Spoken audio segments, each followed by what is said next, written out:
Arroz caldo with egg sandwich for breakfast. Much love in the kitchen.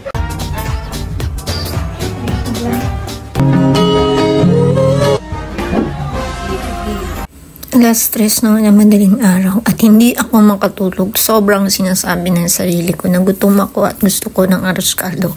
Kaya heto na, magluluto na tayo ng arroz caldo. Siyempre, lalagyan natin ng olive oil and then we have the ginger, the onion, and the garlic. Let's saute it. Tapos, mekos-mekos, bantayang maigi para hindi masunog ang ating ginigisa. So, ayan na siya.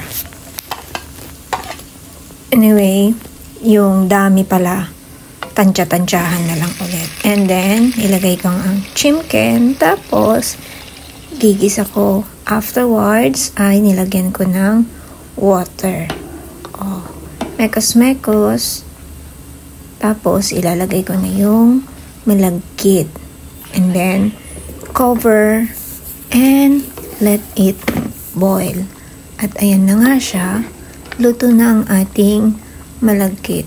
And as of this moment, it's already 5 AM.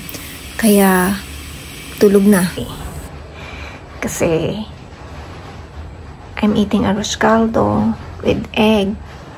And those 2 eggs were the last eggs of Chiquita with Chiquito. And I made an egg sandwich with mayo, Chiquita's last hurrah of egg, and pickles. Kaya hindi ko na magagawa to. Grabe. Sobrang painful, but I have to kasi hindi ko na sila maasikaso. That's all. Itlog. Boiled egg.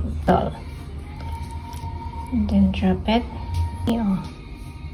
Then drop it